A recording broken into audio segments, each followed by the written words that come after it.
السلام علیکم نئی ویډیو سره تاسو ورکړی و یو امید لرم چې تاسو ټول به روزه د خوشاله وئ ژوند په مزو کې به یو بل ښایسته شازلمې ډېر زیات بېدردۍ سره کتل شو ستانو یو بل ښایسته هلک د هلک سره په یارانه نکورو باندې ډېر زیات بېدردۍ سره کتل شو هلک به د خپل مور پلار ډېر زیات پر ململداره بچی و د خپل مور پلار خبرې به یې منلې خو ځینو ملګرو به د ده ښایست ته کتل د ده ښایست به یې غلطه پیدا اخیسته دله به یې د زنا توقع کوه ستانو چې کله ورته د انکار وکړو نو هغه ظالمانو ملګرو لاره ونیو په زبردستۍ ورسره خپل غلط کار پوره کړو او بیا د هغې نه بعد ډېر زیات بېدردۍ سره کتل کړو په کومه طریقه یې کتل کړو آخر د دې هلک ګناه څه معلومات خبرولو لپاره زموږ دا ویډیو خامخا وګورئ تر اوسه زموږ چینل چا نه وي سبسکرایب کړی خو موږ زموږ چینل سبسکرایب کړئ تر دې نشان ورڅخه خامخا ووهئ چې زموږ هر یوه نوې معلوماتي ویډیو تاسو ته په اسانۍ سره میلاویږي پښتانو ډېر زیات ظلم شوی دی د ظلم انتقال مخې ته شوې ده چې هر ځای کې هم ښایسته هلک ګوري هغه سره به زنا کېږي د هغه عزت په لوټ کېږي بیا د هغه عزت لوټ کولو نه بعد ډېر زیات بېدردۍ سره کتل کېږي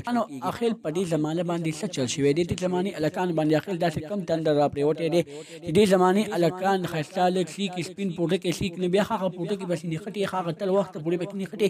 چې کم وخت یې ورسره زنا نه کړي یا ورسره غلط کار نه کړي الله دې وکړي چې دا زنا له هر څه د دې دنیا نه ختم شي او خلک ښه پاکیزه شي دوستانو دې هلک سره ډېر زیات ظلم شوی پولیسو ته پکار دي چې د ده قاتلان ونیسي او ښه بدترینه سزا ورته ورکړي د نورو معلوماتي ویډیوګانو لپاره زموږ چینل سبسکرایب کړئ تر دې نشان ورڅخه خامخا ووهئ